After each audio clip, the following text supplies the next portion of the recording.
Hey everybody, and welcome to another episode of Superheroes, Movies, and Superhero Movies. I'm Justin Speck. I'm John Paulzell. And today we're talking about Star Wars, Episode 4, A New Hope. Released in 1977, starring Mark Hamill. Hamill. Shut up. Starring Mark Hamill. Harrison Ford, Carrie Fisher. Alec Guinness, Sir Alec Guinness. David Prowse as Darth Vader with James Earl Jones as the voice, of course. Anthony Daniels, Kenny Baker. I'm sure I'm forgetting somebody else. Peter Mayhew as Chewbacca. Written and directed by George Lucas. What? Yes, it was. Yes, I knew that, of course, but I was just throwing that out there that yes, he did direct this movie. And let's just say maybe he had some luck, or maybe he actually was good at this one. What do you think? I don't know. I don't know if he lost his touch over the years, because this movie's obviously much more entertaining and exciting than the prequels, in my opinion. And he obviously wrote and directed the 3 prequels, and we've already talked on those. So I don't know. I don't know if he just got older and just kind of became his own worst enemy. Maybe he thought he could do no wrong, and so I don't know. Honestly, I have no idea what happened. But his early movies, THX 1138's an interesting film. I've only seen it once. And American Graffiti I've never seen, but heard is very good. And then Star Wars is good. So I don't know what happened. I've only seen American Graffiti once, and I was not. It was okay. It was a unique movie. Right. No one had really done something like that, I don't think. I wasn't the biggest fan of it. But THX I've only seen once too, and I do remember liking it. It was, kind of bland, but there was something to it. Right. That was kind of another interesting, unique story for its time. Kind of, what do you call it? Orwellian. A bit. Yeah. It was also, in my opinion, a bit more of maybe an art picture, than it wasn't necessarily like I don't know if it came out in theaters. I'm assuming it came out in theaters, obviously, but I don't know how big of a run it had and stuff. It seemed like it was not necessarily made for a large audience like Star Wars was, or right. Even American Graffiti. Some things that Star Wars was based on, Flash Gordon, and how he wrote his characters was based on a book called, you know what I'm talking about, don't you? I think so. The Hero. Yes, I can't remember the book, but it's like The Hero's Journey or something like that. The Power of Myth. The Power of Myth is one of the books. And basically, it talks about how all the great stories that have been written through history use a certain formula. Like, Homer with the Odyssey and the Iliad. All the great action stories. Robin Hood. Those very classic characters, those stories have almost a similar, or they have a style to them, and he kind of took those styles that those have in common and made Star Wars. Came up with the idea, for something that was a grand scheme of things, which is the Force, and made just an amazing tale of a hero saving a princess, basically. Yeah. Science fiction fantasy, really. I think he's also, you could tell he was kind of inspired perhaps by fantasy works. Sure. The sword play and stuff like that. He just turned it into a sci-fi element. I know one of the movies that inspired George Lucas, I've yet to see this movie, I own it, but I just haven't watched it, is Akira Kurosawa's The Hidden Fortress. And I know that there's 2 characters in The Hidden Fortress who I think he didn't. I think he was inspired a lot by these two characters in Hidden Fortress, and for C-3PO and R2-D2, kind of like these two characters who are throughout the story. I never heard that before. I remember when at my days working at Blockbuster, I think we had it on VHS, and it's had a big thing on the front that said like George Lucas. It was something like the film that inspired George Lucas to make Star Wars or something like that. So it's not a book? No, it's not a book. It's a movie, The Hidden Fortress, directed by Akira Kurosawa. It's a Japanese, like made in the 50s samurai movie. So anyway, like I said, I own the movie. I just haven't ever sat down and actually watched it yet. But supposedly that was a big influence on George Lucas for Star Wars as well. So typically we start off these podcasts by talking about like the first time we saw this film. And we've kind of touched on this in the earlier Star Wars episodes, so hopefully we won't spend too much time on it. But like I said previously, I think the first time I actually saw this movie all the way through, unfortunately, was back in '97 when they re-released it in the theater. Yeah, see, I saw it before that, but it hadn't been too much beforehand because I just happened to see it. I had seen it before, in Blockbusters, and I had heard about Star Wars and knew who Darth Vader was, but I didn't know who Darth Vader was. Right. I don't even know if I knew about the Stormtroopers. I remember in 6th grade sitting in class, and there was this kid going, like over and over again, and I didn't know what it was. There was a commercial, I don't know if it was a local or something, but it was like a shoe commercial, and it was like these guys that were doing like a military thing, and they were going like 2 pair, and I thought he was doing that commercial. But like a very weird. He was kind of a weird kid anyway. But it wasn't until later, that hearing people do the impression, I remember back then I was like, he was doing Darth Vader. Yeah. So even in 6th grade, I didn't know about Darth Vader's breathing, and spoiler alert, but I sure didn't know that Darth Vader was Luke Skywalker's dad. I don't remember. I think I said in the other podcast that I think I knew that he was when I saw it. It seems like I did, but it's possible I didn't. My wife, when we were dating, she had not seen Star Wars, and if I'm not mistaken, I know she didn't know about Leia, right? But if I'm not mistaken, I think she did not know about Darth Vader being Luke Skywalker's dad either, which was kind of cool. She didn't really. She's not a big fan of the movies, which is very, very disappointing to me. Yeah, I have a story about that as well. Go ahead. You can well, my girlfriend had not seen Star Wars either, and so I made sure that I watched this one with her so that she could watch it and enjoy it, since I knew we were going to watch it for the podcast. And she could not really get into it. She thought it was boring, is what she said. And about halfway through the movie, she looked at... right here. About halfway through the movie, she looked at me and she goes, "When does Yoda show up?" And I said, "He's not in this movie." And she goes, "When does Darth Vader tell Luke that he's his father?" And I go, "That's not in this movie." And she was just like, ugh. And so, if that wasn't bad enough, she actually later said that she thought the prequels were better. And that hurt. That stung. And so, so we broke up. No, just kidding. So, no, I don't know. I'm going to hopefully try to get her to watch Empire Strikes Back. I think she's willing to watch the other two, and I think maybe she'll enjoy the other two a little more. But she couldn't get into A New Hope, unfortunately, which was sad. I will say there is some hope. My wife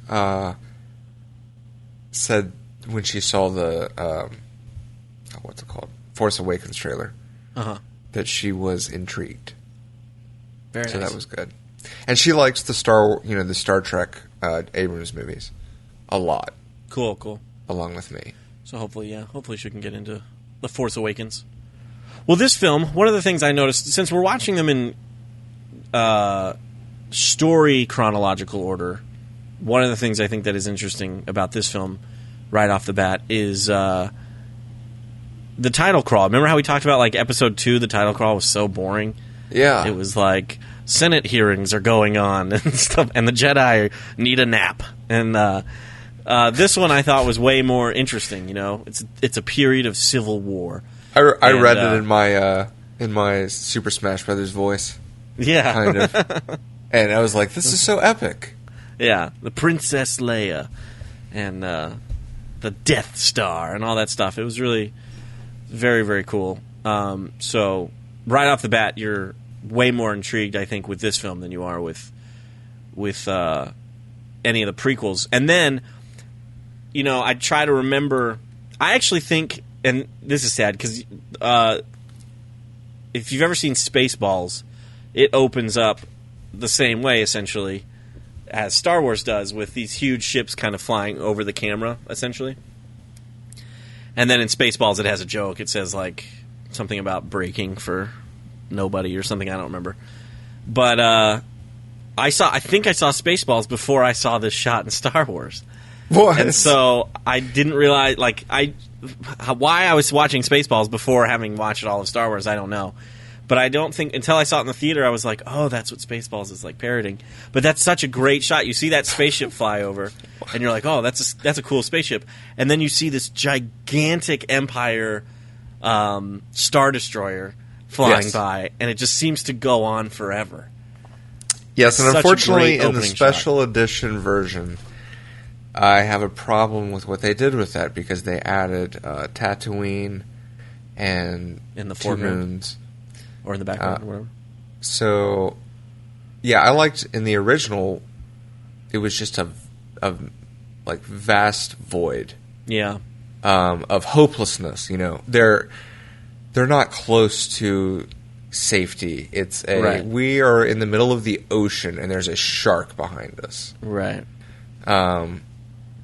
So, you know, regardless, it's a bad feeling because you have this gigantic ship.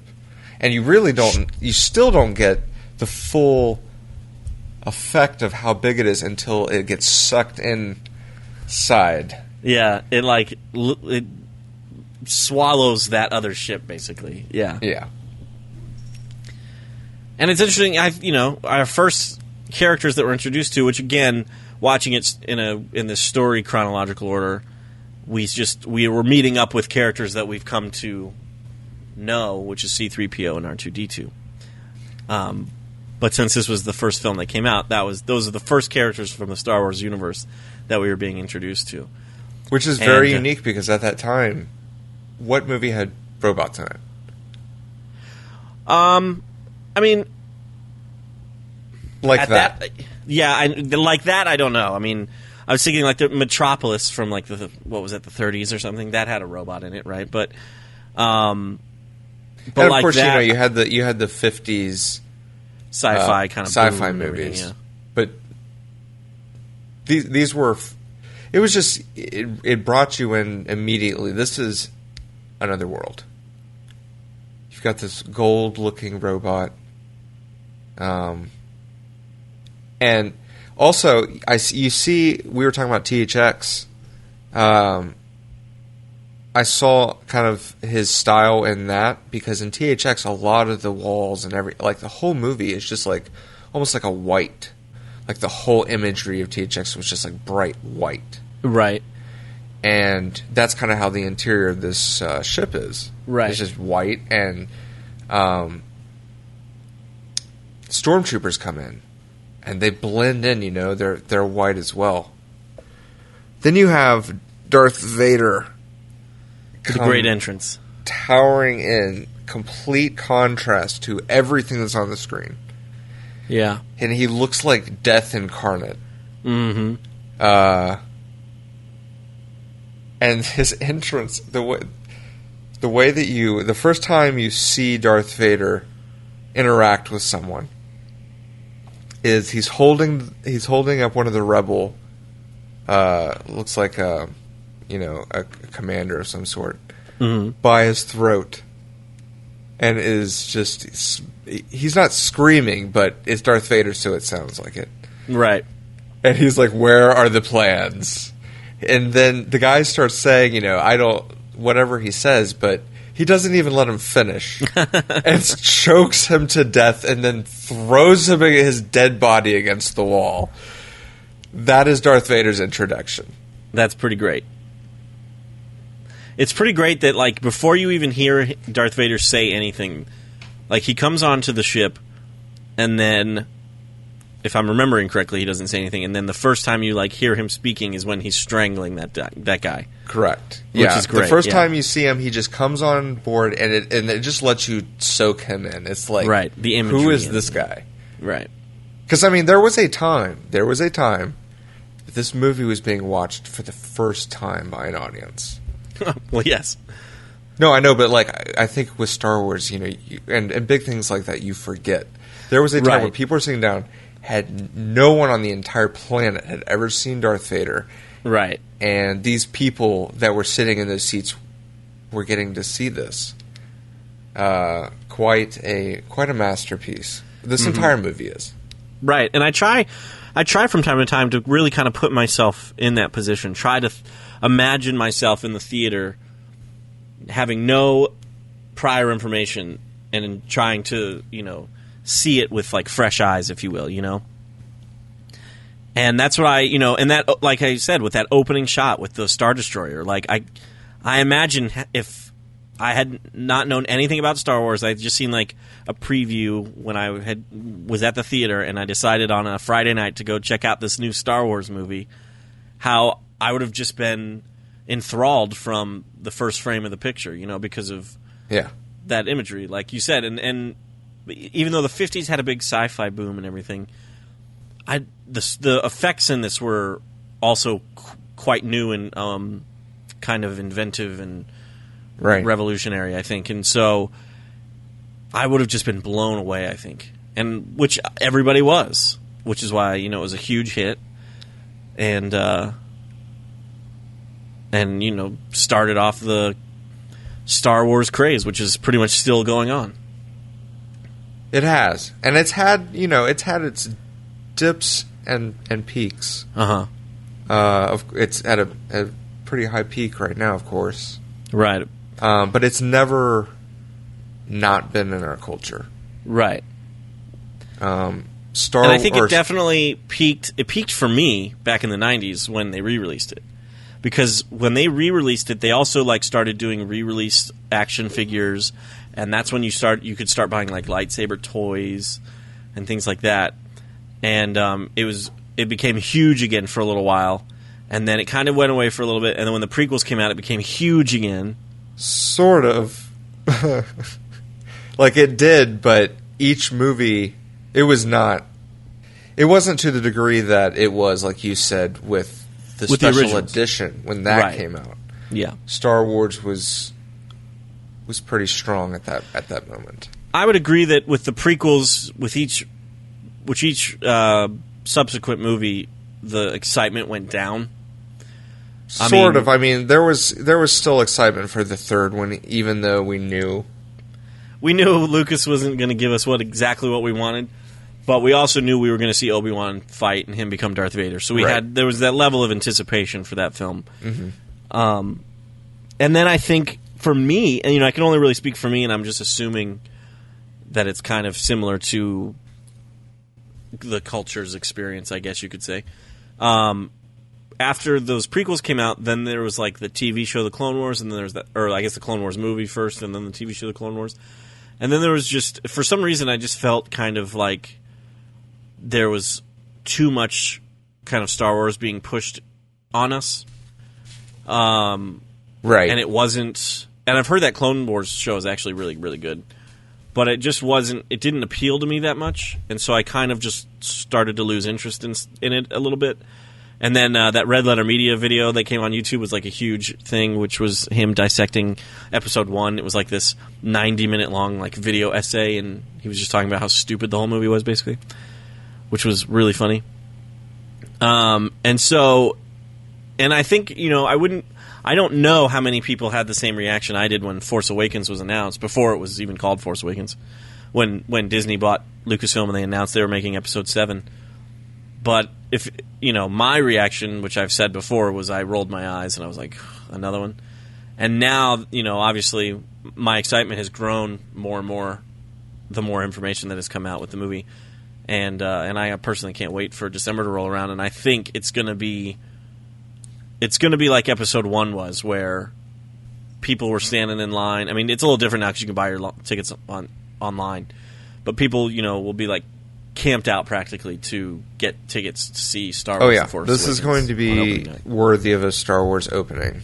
And I hope it doesn't disappoint. And unfortunately, we weren't alive yet when A New Hope came out. So I can't... the only thing I can base the new movie's success, I guess you could say, on would be how the anticipation was for Episode 1. And Episode 1 didn't have the... Like, there was a giant amount of anticipation for Episode 1, and then once it came out, like, I really liked it, but I don't think... I don't think everybody really liked it, and I don't think it had as big of a... You got to go see Star Wars as the original did, obviously. Right. Well, the original Star Wars had kind of what things like The Matrix, it had that bam, you've never seen anything like this. Right. And it kind of, took you by surprise almost. Right. So, even with the episode 1, people were excited to see Star Wars, but it's almost like Jurassic World and Jurassic Park. Jurassic World, well, that's a different podcast, but I will say this, though. Jurassic World was not the Star Wars prequels. Right. But my point is, you can never get that same bam again. And we won't get it with Episode 7 either. But I think what we will get instead is just a different breadth of what Star Wars can be. Yeah. That's what I'm excited for. This is a little off topic, but what do you think is the last movie that kind of had that bam experience that you're referring to? That kind of really just took everybody by surprise and became a huge hit and really almost changed filmmaking. The Matrix comes to mind. I'm trying to think if there has been one since then. Like, to that... That's the one that comes to my mind, too, is The Matrix, and I don't know if there's been one. I mean, that movie was 1999. I'd say Lord of the Rings, that was close to that same time period. Yeah, though. I would agree with that. Other than that, we're talking about it's totally different than anything. Right. And, yeah, I can't think of anything since, really, The Matrix or Lord of the Rings. Right. Avatar, of course, tried to do it with 3D. It was very interesting. Right. But that's all that really came with, was the experience of technology. Right. Star Wars had everything. Mm-hmm. So, the opening. We went over mainly that stuff and how amazing it was. Is there anything else you can think of to add about just how this movie opened and captured everyone immediately? There's not much else I can add to that other than just, Princess Leia getting kidnapped, or not kidnapped, but I guess captured. And what's interesting is she knows who this guy is. She calls him by name. Mm-hmm. And he does not treat her very kindly. Little does he know the irony of this. Spoiler alert for Return of the Jedi. Does he know or does he not know? He does not know, to my understanding. He does not know he has children. I guess... Well, no, he knows he has Luke. No. I think he thinks that the babies died with her. Well, then how does he tell Luke... it's because his name is Luke Skywalker? The Emperor tells him. Remember, in Empire Strikes Back.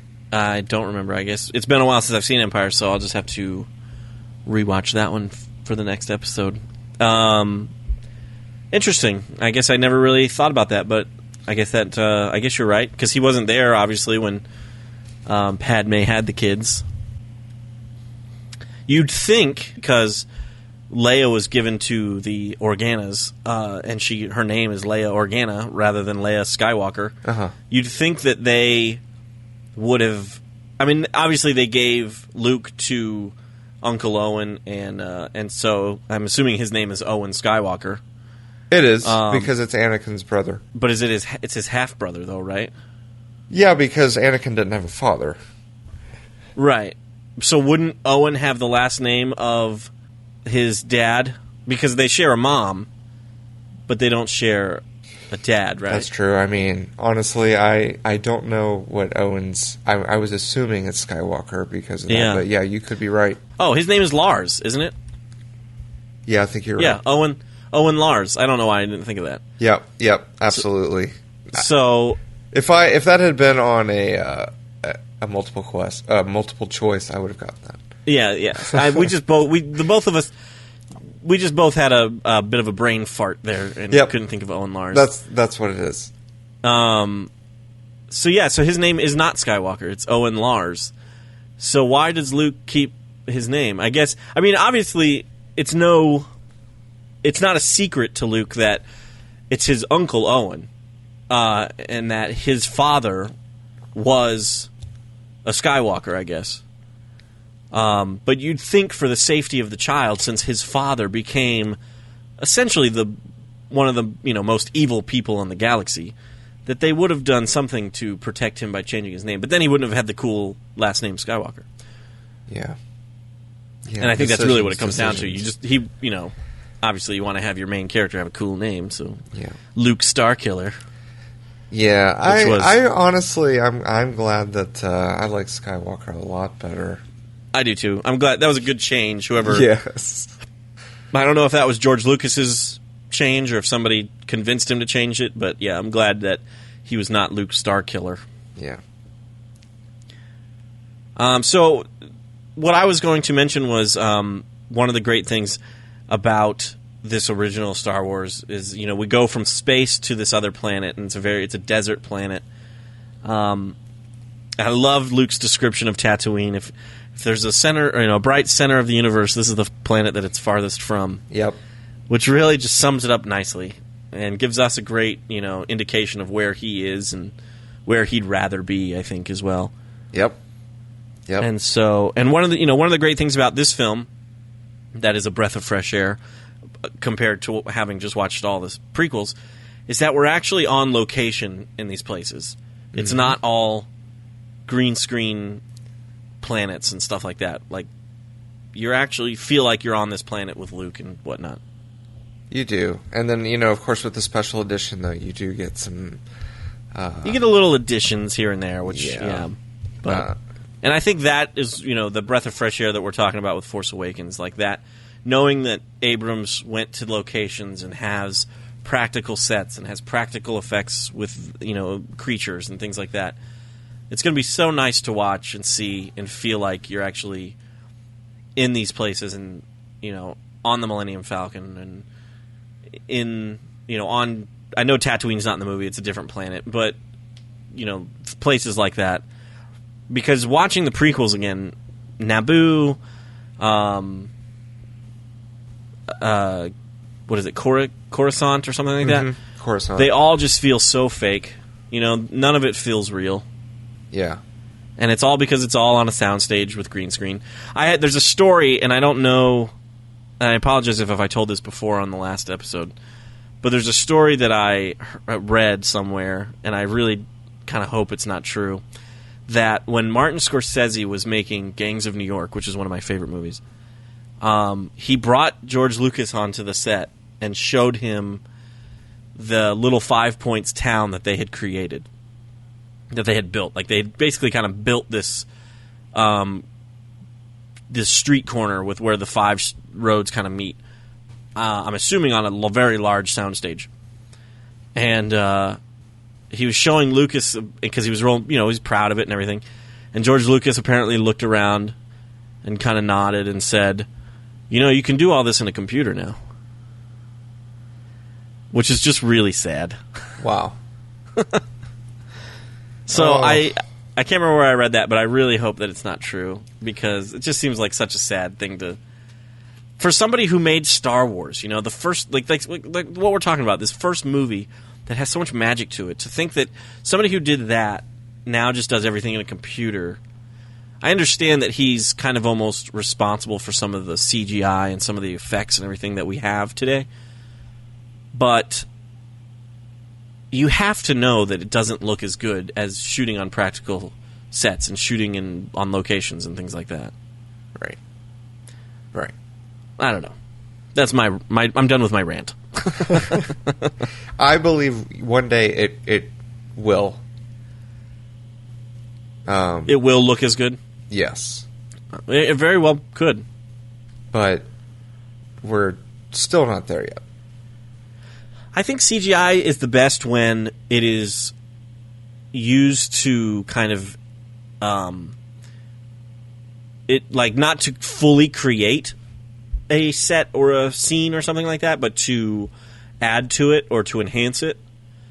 I mean, there's been plenty of movies where I've watched the special features and had no idea that they were using a green screen or had added in something into the shot with effects, Yeah, there's, especially in the past 5 years, or maybe a little more, but some of the stuff that you see now is just insane. Yeah, absolutely. And so I know you're absolutely right. I'm sure there will come a day where somebody will shoot a movie 100% on green screen, and you'll never be able to tell. But we're not there yet. So back to Star Wars. Okay. Well, first, let's, he goes, he meets, I wanted to say, there's that scene where C-3PO gets knocked out by the Tusken Raiders. Yeah. And then he meets Obi-Wan, he scares him off, and then they're picking him up, and there's, awkward Star Wars transitions. Yeah. Well, that one, when they start picking him up, has the one that lifts from the bottom and goes up. And the first time I saw that, I thought he was chopped in half. Because I thought they were, picking up his torso. Uh-huh. But now I cannot watch that transition and not think about the fact that he's, in half. Right. But anyway, I thought of that because I was going to say, we could talk about the scene where Luke Skywalker gets his dad's lightsaber and turns it on for the first time. Right, which has to be cool. I mean, how much did he know about his father in terms of him being in the Clone Wars and things like that? Owen didn't really talk about his dad. I'm thinking, right? Right, and I think that was pretty obviously intentional. Sure. So that's got to be a big moment for Luke. He's meeting Obi-Wan Kenobi. He's, as far as he knew, Ben Kenobi was just, like he said, some old hermit that lived on the other side of town or whatever, and didn't really think twice about this guy. Now he's finding out that he is an old Jedi and that he fought with his father in the Clone Wars. It's got to be... if he had known that, he probably would have spent so much more time at old Ben Kenobi's house talking about his dad and the Clone Wars and all that stuff. And, so yeah, it's got to be a big moment. And then he gets his dad's lightsaber, to find out that thing about your dad, was a Jedi Knight, and he was a pilot, fought in the Clone Wars. It's got to be cool to hear, because there's probably been times in Luke's life where he went up to Uncle Owen and said, tell me about my father, and Uncle Owen probably... It was like, not much to tell or something, and he was probably always curious about who his dad was, and probably, I'm assuming probably who his mom was too, but, right. So yeah, it's gotta be cool. Very good scene. Yeah, when he mentions that he knew him, yeah, he's ecstatic. Mm-hmm. And then Obi-Wan, I think. Do you think Obi-Wan in that scene thinks that, because in the prequels, Qui-Gon was like, Anakin is the one that will bring balance to the Force. And then, of course, Darth Vader, he becomes Darth Vader, and the Empire's created, and the Jedi are pretty much all but wiped out. So do you think the moment that Obi-Wan starts kind of showing him the lightsaber and talking to him about his dad, do you think he's thinking right then Luke may be the answer to that prophecy? And obviously doesn't want to tell him that stuff because that would kind of be a lot to hear. But that's why he's so like, you must go with me to Alderaan. You know, like... Right. Obi-Wan Kenobi from the get-go wants Luke to join him and go with him to this planet. I'm sure some of it is probably hey, I'm still around. He has a son that, you know, you never know. It could be, since Anakin wasn't, maybe he assisted in bringing that prophecy. Right. Which would be, of course, Luke. Maybe. Maybe. So, you never know. And he's still strong in the Force. Right. Very strong in the Force. You know, stronger than he was, I'm sure, when he fought Anakin. Right. So he might have a sense of the likelihood of a situation like that. Yeah. I think so. I'm gonna say yes. Okay. Do you think Obi-Wan practices in his house, like, for the last 30 or however many years it's been? How many years has it been? I guess it's only been like 18 years, huh? Yeah, because I mean, she had them as he turned. Right. And Luke is supposed to be, it seems like a teenager in the I'd film. say he's like 18 19. at least. 19? Okay. Yeah. So it's been like the last 19 years. You think he's been practicing in his house, like, with his lightsaber? Or does he just retain all that kind of like knowledge? Bruce Lee or something? Right. Exactly. Yeah, absolutely. And then he has his 12 o'clock break. Yeah. He drinks some tea or some whatever Jedi Tatooine, whatever. Tatooine tea. He has some Romulan ale. No, not really. That would be funny if that was like the one thing that crossed the universes. No. Romulan I'm sorry, JJ, but no Romulan ale in Star Wars.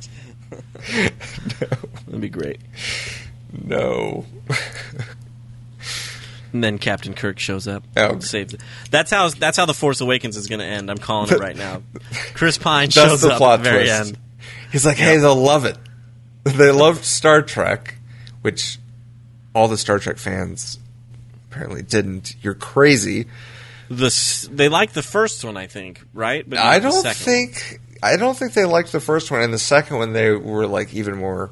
That apparently got voted by the Star Trek fans as the worst Star Trek movie ever made. Right, which is ridiculous. It is possibly my favorite, honestly. Oh, wow. Yeah. It's not my favorite, but it's far from the worst. Yeah. But anyway, we're talking about Star Wars, not right. Star Trek. So, Han Solo is introduced very shortly after this. I'm skipping over a little bit. The death of Uncle Owen and Aunt Beru, obviously. But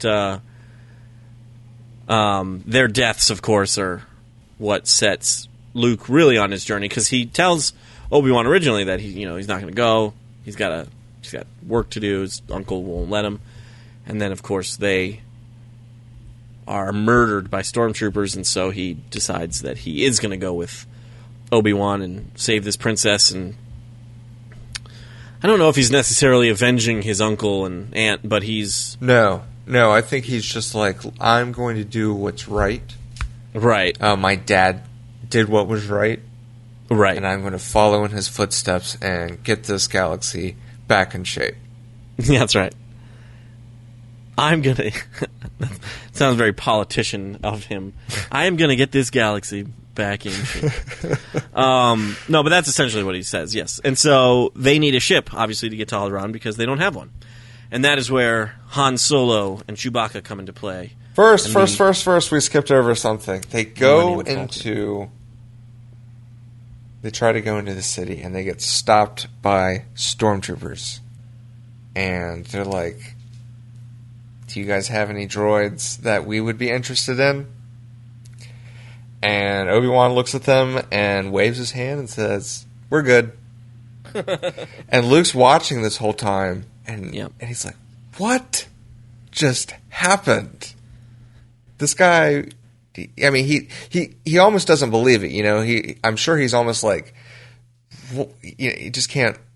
Did they just let us go, or did he really control their minds? Am I being punked? Right. Am I being punked right now? But he doesn't really say anything about it. Or does he? Does. He said, he was like, I was sure we were going to get caught right then. And and then Obi-Wan just says, the Force... I forget the exact line, but he said something about the weak-minded. He doesn't say, like, did you do that? Right, no, yeah. But he does have an answer, so... Yeah. And then Han Solo. And Mos Eisley, you'll never find a place... I'm failing on my quotes tonight. I used to know a lot of these Star Wars quotes. My mind is... I think I'm just tired. Tyranny and villainy. Scum and villainy and stuff, whatever. Anyway, so Han Solo, he shoots Greedo. That is actually one of my least favorite additions. Oh, it is not one of mine. It is man. It's awful. It is It's so bad. I hate it so much. I mean, honestly, if the cut and the edit didn't look as bad as it did, right, it wouldn't be as bad. But still, it looks awful. Yeah, and it takes away from his character. I agree. I mean, I realized that George Lucas felt like Han Solo should be acting in self-defense rather than just like murdering somebody. But that's wrong. But Han Solo is... I mean, he says, "Over my dead body," and Greedo makes a threat. And so... and it was just showing how, like... how Han Solo doesn't play by the rules, basically. You know what I mean? Right. And they're like, let's give him he's like... And then the special edition is, let's give him the rule of superheroes. I'm not going to kill anyone unless... they attack me first or something. Which doesn't really change anything. But, it's... But you're absolutely right. I think the reason that I hate it so much is because of the poor effects. They digitally, make him move out of the way, and it's just really quick and awkward and stupid, and it looks terrible. It looks awful. It looks like a 3-year-old tried to edit it. And it's so I wish... There's been rumors that Disney is going to release the theatrical versions on Blu-ray, and I really hope that they do, because everybody will buy that stuff up, and Disney will make a ton of money off of it, and then we will all be happy because we'll have, finally, the theatrical versions on Blu-ray. Yes. That would be incredible. So Disney, if you're listening, do it. Well, the CEO of Netflix is listening, so... Maybe he has the CEO of Disney's phone number. Of course, man. Are you kidding? Of course. Disney's on there. Trust me, they talk. They talk.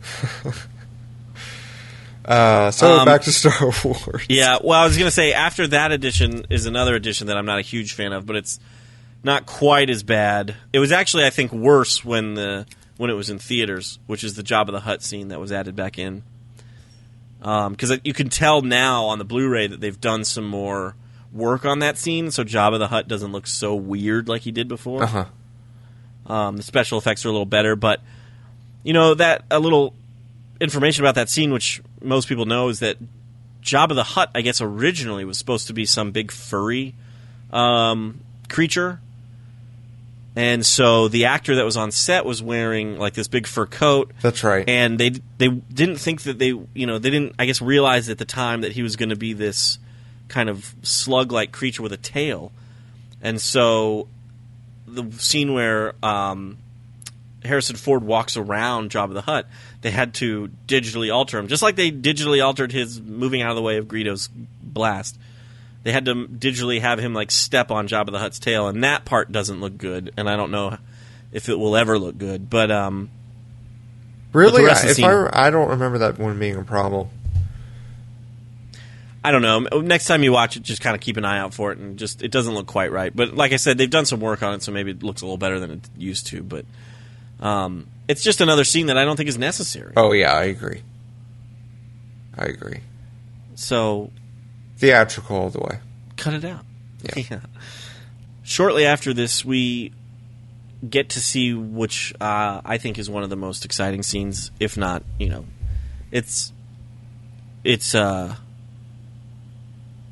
memorable scene, I'll say that, which is getting to see, I'm jumping forward a little bit, but getting to see the full power of the Death Star, where they bring in Leia and say, if you don't tell us where the Rebel base is, we're going to blow up Alderaan, which is her home planet. And so she gives up the information even though it's a lie, and they decide they're going to still blow up the planet.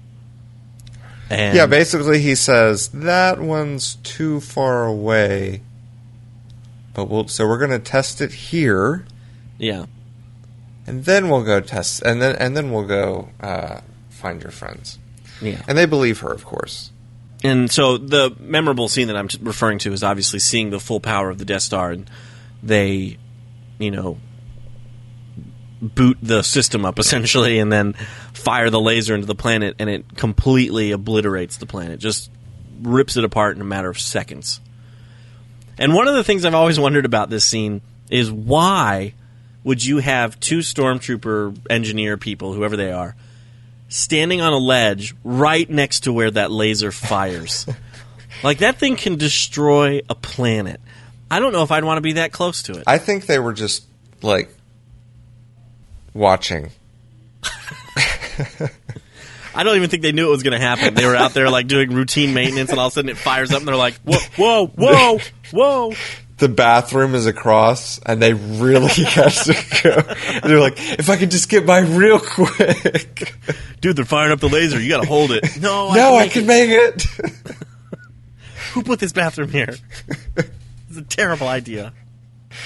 Oh. Yeah, I think that's I like that explanation. Yeah. No, but I've always wondered that. I was like, why are those people working so close to that laser? Or whatever you want to call it. I'm assuming it's kind of a laser, I guess. It just seems like that's dangerously close. Yeah. And I don't punished. Is there a ledge on that? I mean, like a railing on that ledge? I don't know Star Wars that well. Come on, John. So anyway, yeah, that happens, and then they go and Obi-Wan says he has this moment where his face turns pale white. Are you okay? Are you having a heart attack? How's your blood pressure? And he says something's wrong. As if 1,000 voices suddenly cried out. Real quick, let's talk about Alec Guinness for a minute. Okay. I was thinking about this the other day. He wasn't necessarily... We obviously know him as Obi-Wan Kenobi. That was his... Probably... it's probably fair to say that was his... What he's most famous for. But I believe he didn't do a whole lot of acting after Star Wars, at least that I'm aware of. But he was big before Star Wars. He was actually an Academy Award winner. He won an Oscar for the Bridge on the River Kwai, or Bridge over the River on the River Kwai, Bridge on the River Kwai, 1957. So he was a very well-known actor. He did a movie that I've yet to see that I've always wanted to see called Kind Hearts and Coronets, where he plays 9 different characters or something like that. Oh, weird. That'd be cool. And so he was a very kind of distinguished British actor. And so it's interesting that he decided to play Obi-Wan Kenobi in this science fiction fantasy movie. And I wonder if at any point on set he was like, what am I doing? Where's my career gone? I am wearing rags right now. Right. And I am in a metal is room with 2 robots and a walking carpet, as Princess Leia puts it. And what is it? A lightsaber? Is that what you said? What is a lightsaber? A glowing sword. These guys Great. have guns, and these guys are using swords. I'm never going to work again. I'm never going to work again. That's what he was saying to himself. No, but or maybe I wonder, like, if Alec Guinness was actually, a sci-fi fan and was actually, having a lot of fun with it the whole time. It looks like he did. Yeah, I think he knew. He definitely enjoyed the role and took it seriously. He definitely took it seriously. I think he was obviously a professional enough actor that he took it seriously and gave it his best performance. And like I said, everybody remembers him as Obi-Wan Kenobi. It's one of his most famous roles. Mm-hmm. So yeah, I just thought that was kind of interesting that this, they got one of these very distinguished British Academy Award winner actors to come in and be Obi-Wan Kenobi. Give the film some weight, if you will. Yeah. I'm sorry. I was looking up Alec Guinness. He did continue to work throughout the 90s sporadically, and then he passed away in 2000. But nothing. He quite passed as big, away in obviously. 2000? Yep. So that means he saw episode 1. Yeah, I don't know if he went and saw it. Oh, of course. But Of course he he was alive when it came out. Yeah, Of course he got to watch it, I'm sure. I mean, Obi-Wan was being portrayed. That's true. Yeah. I obviously didn't. I thought he died a lot sooner than that. I kind of was under the assumption that he died in the 80s or something, but that's just because, like I said, I never really saw a movie with him in it after Star Wars, or after Return of the Jedi, I guess, because I think he's, he obviously shows up in both of those. Yeah. But yeah, it looks like he did a part here and there throughout the 90s, and then 2000 was when he died, according to IMDb. So that is crazy that he actually did get to see Episode 1. And I wonder if Ewan McGregor met with him, maybe talked about the character or anything. Yeah. Ewan McGregor Cool. was a great choice. Obi-Wan. Yeah. He did do a good job. So, I didn't mean to... but Alec Guinness. I can kind of put that with the Alec Guinness conversation. We can get back to the movie with what you were talking about. Oh, yeah. So they find out that the princess is in there. How convenient. They didn't mean to go into the Death Star, obviously. They were sucked in through a tractor beam. But finding out that the princess was on board was a nice little convenience. And so they decide that they must go rescue her. Right. Obi-Wan said, stay here. I'm going to turn off the... Now, he, of course, felt Anakin. Yes. And I'm assuming he just chose not to say anything. He, why would you tell... I mean, he told Luke that has to feel Darth awful. Vader killed his father. That has to feel awful. He's like, I am basically bringing my old Padawan, his heir. Yeah. And Luke doesn't even know. Right. So basically, yeah, he's like, we got to get out of here. I'm turning off these tractor beams and we're leaving. I guess shouldn't he have been able to sense Leia at that point because he knew, and he would have also sensed Skywalker, like a Skywalker blood, I think. So why wouldn't he have not been trying to save the princess? I don't know. My only guess is that because Luke and Leia are not trained in the Force, maybe they're when they say the Force is strong with this one.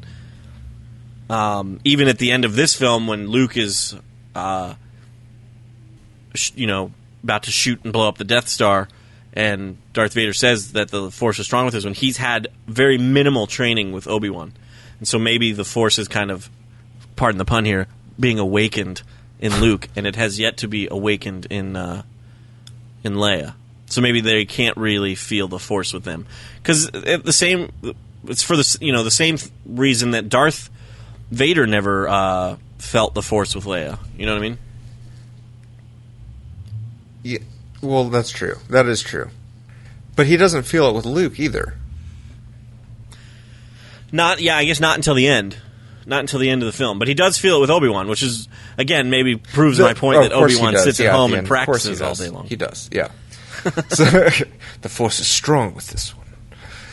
Yeah. So anyway, that whole scene is basically Act 2, and scene. Act 2 is on the Death Star, and it's just it's amazing to see them go. They get the stormtrooper suits and basically become what do you call it? Espionage. Right, undercover, basically, undercover agents.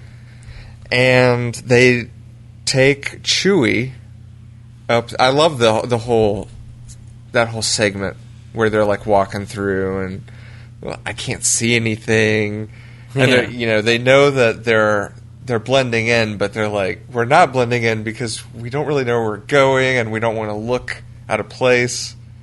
Luke, like, as he's passing, someone points to Chewie, like, we're taking this guy. Yeah. He's in trouble. And, in fact, if you notice, I never noticed this, I don't think, until this viewing. When they get in the elevator and then one of the guys comes around and he's like, no, you don't want to get on here. That's what it was. That's where he points and he's like, this guy, he's dangerous. I think that's Han that does that. But yeah, he like tells the guy not to get on the elevator and points at the Wookiee. Yeah. Right. So the elevator goes up, and then they're like, where are you taking this thing? And they're like, we're here, blah, blah, blah, blah. That whole segment's awesome, too, because just my favorite part in that scene is when Han takes off his helmet and starts having the conversation over the intercom. Right, there's a little bit, there's some comedy in that scene, obviously, with his, and he does a great performance. Oh, it's so good. Nothing wrong here, nothing to report. How are you? Yeah. The face he makes after he says that is perfect. He's like, I'm done.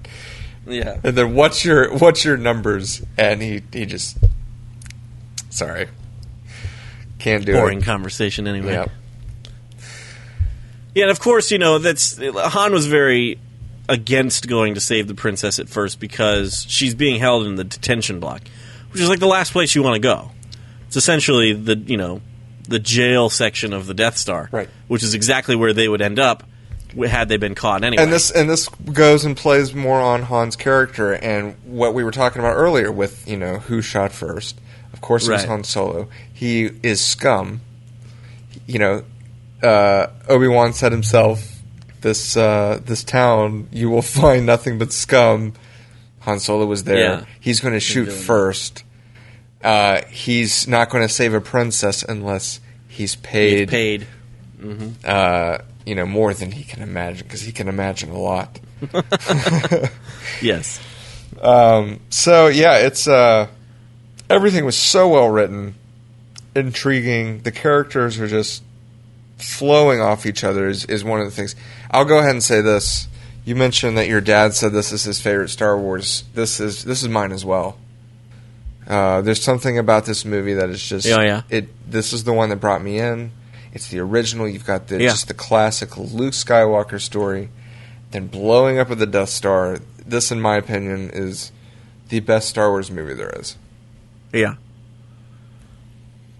And I'm sure there's plenty of people who agree with you on that. I actually, as it stands right now, I think Return of the Jedi used to be my favorite. And I think that's when I had that conversation with my dad, was after those movies came out in theater. And I remember asking, I think we were talking about it, and I remember asking him, I said, which one's your favorite? And he said, oh, the first one. And I said, really? And he goes, yeah. He goes, that's the one that started it all.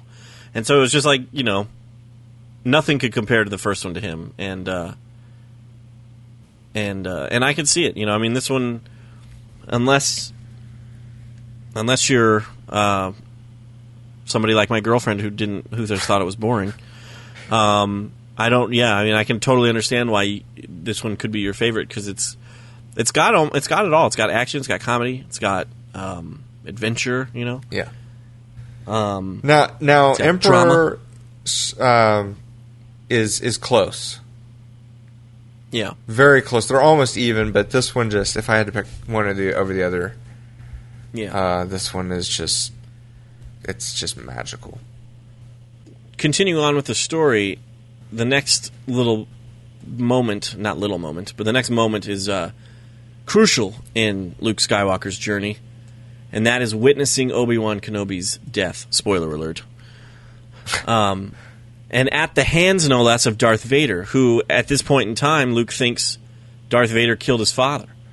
And so now he witnesses Darth Vader killing his mentor now. And so mentor Darth Vader for is about, what, less than 24 hours? That's very true, but still.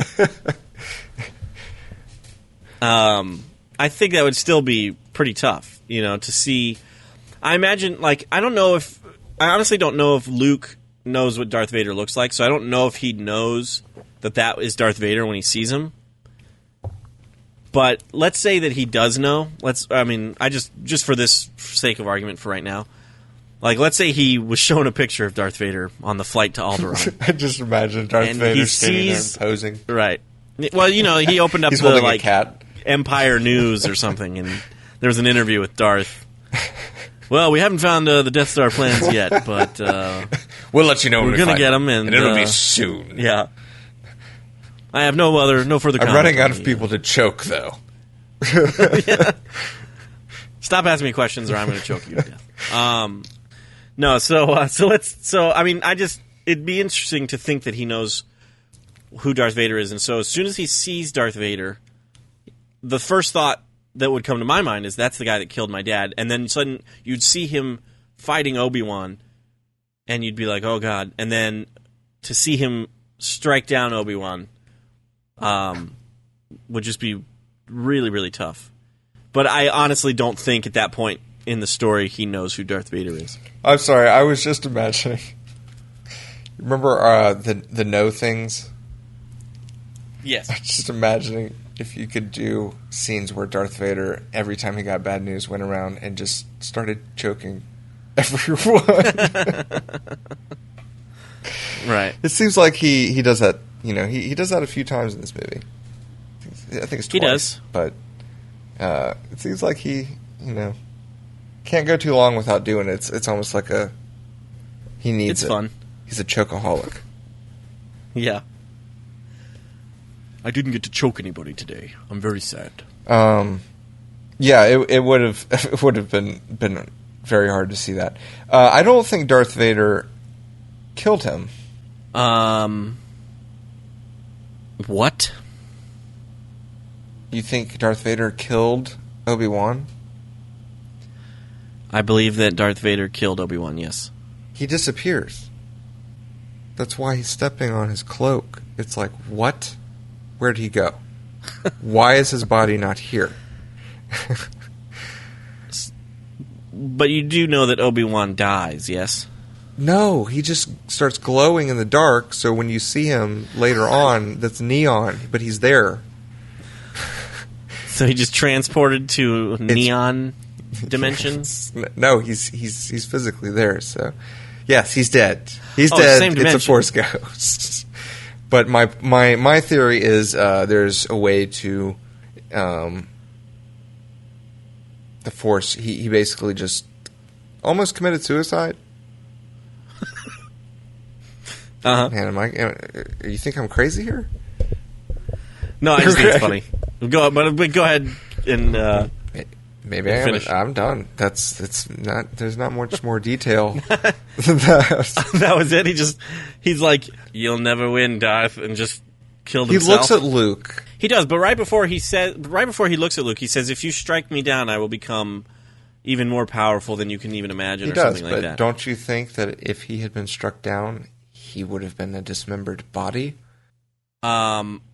I cannot explain why he disappears. The lightsaber does not touch him. And lightsabers typically, from what I've seen, in the factual documentaries that I've seen, they do not vaporize people. So... No, they don't vaporize people. They cut off their limbs. But how can you explain... So does the cloak fall to the ground and the lightsaber, just misses the cloak just by an inch and goes right above it? Because otherwise it would cut right through the cloak, even if his body disappears. And it doesn't do that. I think it kind of nudges the cloak, but there's nothing in there when it starts to. I think he kills him with a lightsaber, and it's a PG movie, and so this is the way that they showed him die. That is quite possible. That is quite possible. I'm looking at it. It looks to me like the lightsaber hit. But why does it disappear? Is it because he becomes a Force ghost? I guess, immediately. Yeah, too bad that didn't, Doesn't happen Yoda disappear? to Qui-Gon Jinn. Well, if you remember in the end of Episode 3, He must have had to get in line. No, if you remember in Episode 3, I don't think anybody had been a Force ghost yet. And Yoda tells Obi-Wan that Qui-Gon Jinn was like learning how to communicate from the beyond, basically. And I think Obi-Wan learns how to do it ahead of time, I guess, from Qui-Gon. But Yoda also disappears, now that I think about it. Remember, when Yoda dies in Return of the Jedi, he's lying there. He does. As he dies, he just disappears. Okay, so Darth Vader kills Obi-Wan. Because he's dead, he disappears and becomes a Force ghost. Yeah. That's the way it was. And that's the way it's always been. Mm-hmm. Since 1977. So, then they go and take the plans. That they do. They take the plans and they deliver them to Darth Vader lets them go. The rebel base. He's like, yes, because he's tracking the They Falcon, think they're getting away, but yes.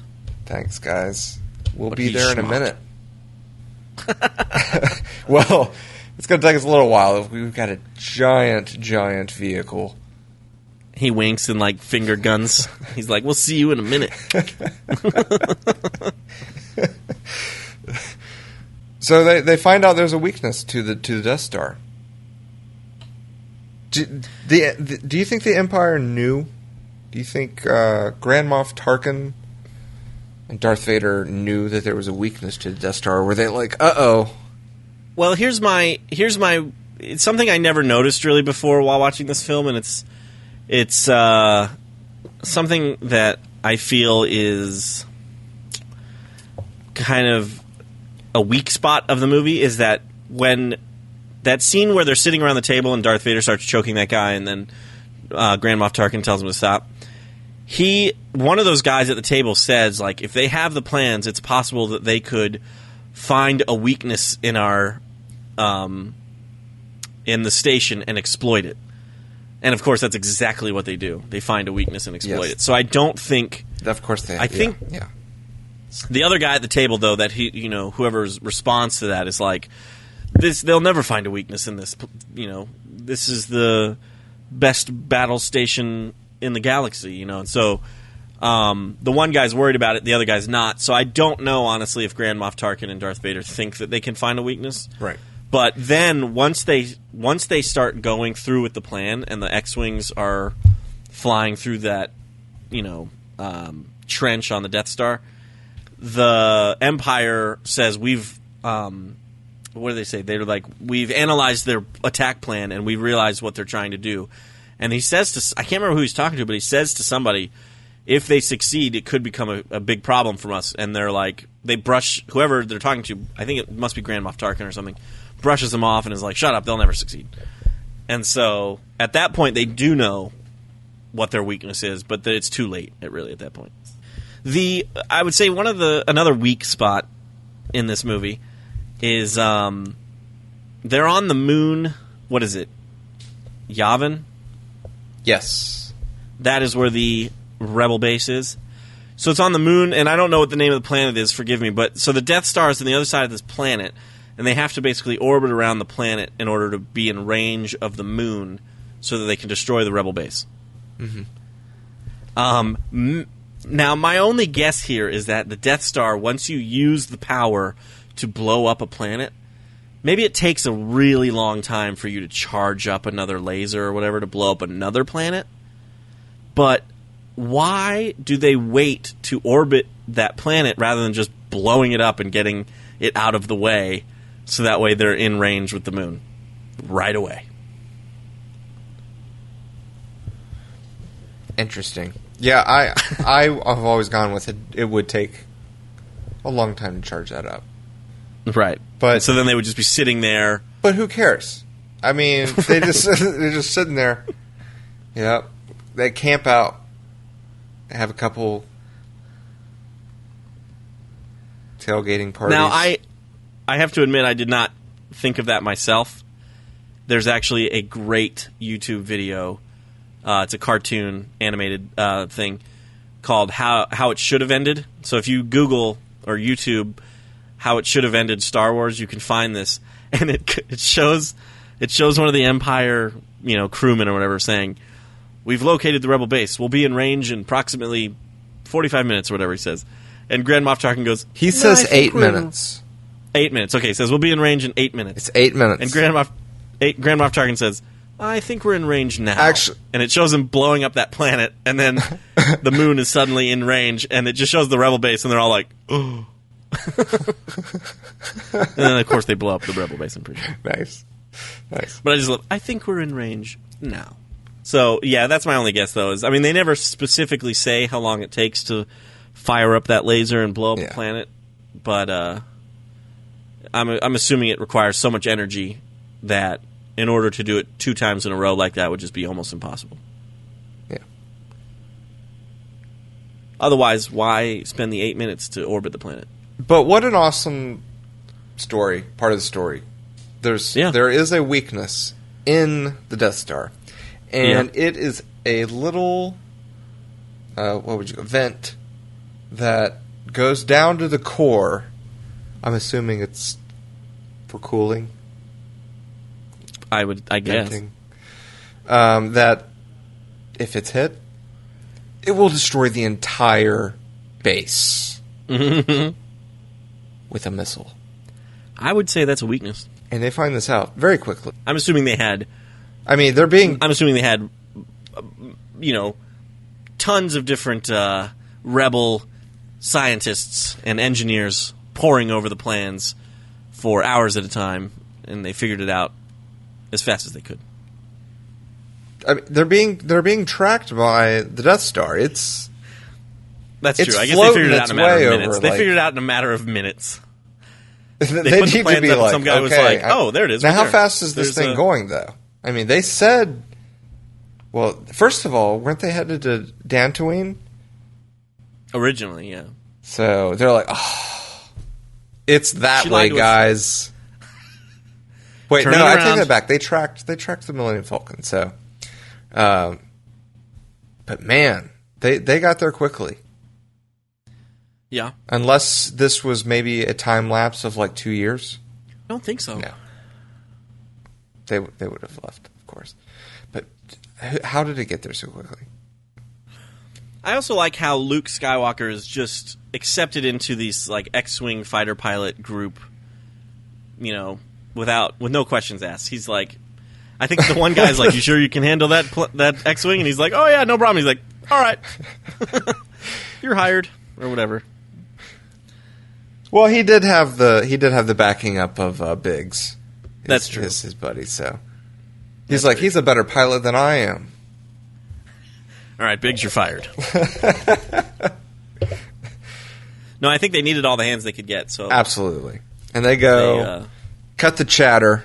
They're like, "This is serious business, guys. Don't talk about how big this thing is.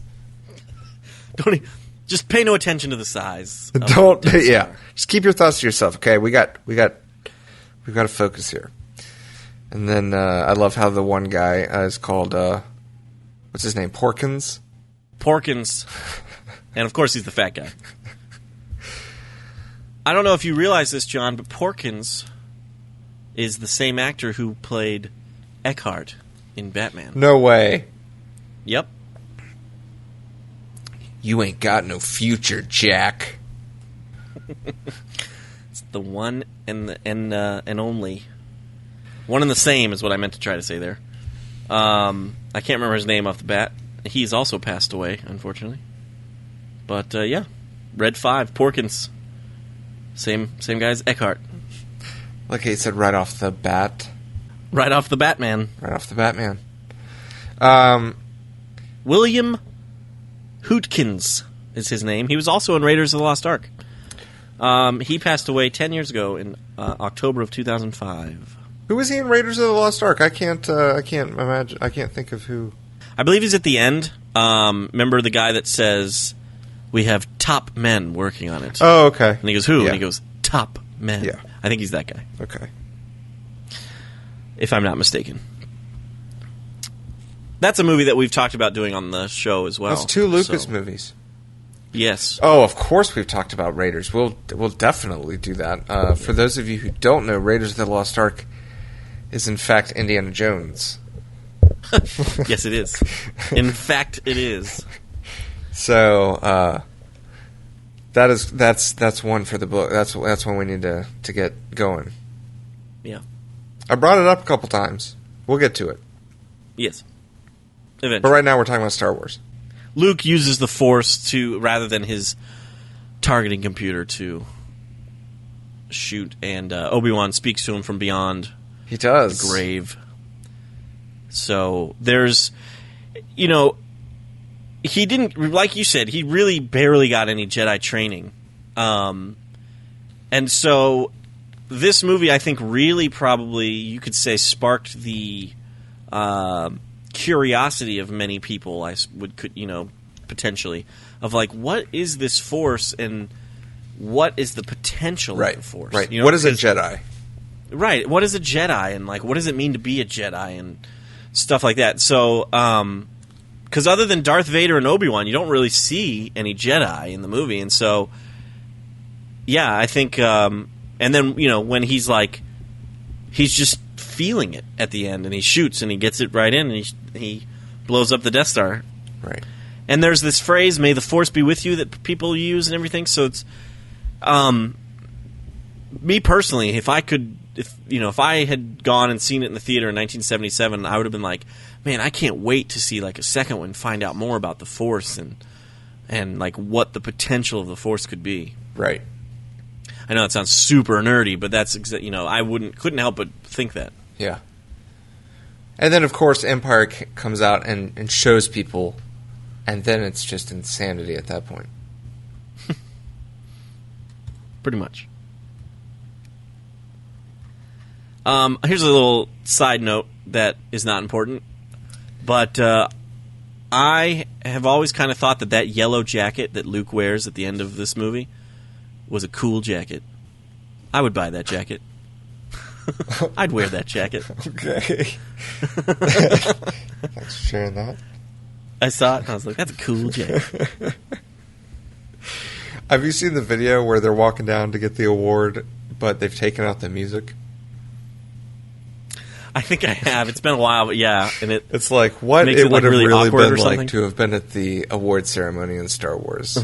And there's no music, and no one's talking, and you just hear, and they put, I think they put in the footsteps. Uh-huh. So you can hear the footsteps as they're walking, and it's just silent, and it's hilarious. And very awkward. Yeah. People in the audience are just like, what? Why is nobody saying anything? This is weird.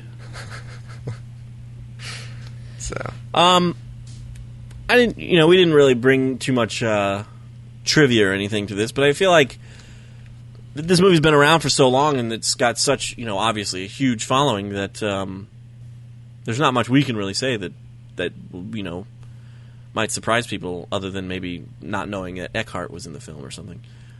But I also think that it's going to come to no surprise to anyone that my rating for this film is an A+.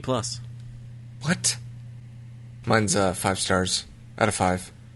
So yeah, we obviously hated it, and I hope I never have to watch Star Wars ever again. So, is there anything else you want to talk about, John? The only thing I can think of is when they were shooting at the very beginning, when the escape pod goes, and they're like, wait, should we fire at it? Nope, wait, hold on. No, there's no life forms. It's good, just let it go. Yeah, that I hope Darth Vader choked that guy to death. Well, my thought was like, man, yeah, you got to conserve that energy for those beams. Don't want to waste those beams. lasers. You know, you might run out of laser juice. Yeah, I mean that he's obviously not very smart because they are there to locate the plans of the Death Star, and then this escape pod gets shot out that has no life forms on it, and you would think that his first thought would be, "Oh, the plans must be on that escape pod." Exactly. But instead, he's like, "Nah, just let it go. It's fine." Malfunction, no they life forms are say. aboard. Malfunction. Must have been a malfunction. That's what he's saying when he's being choked.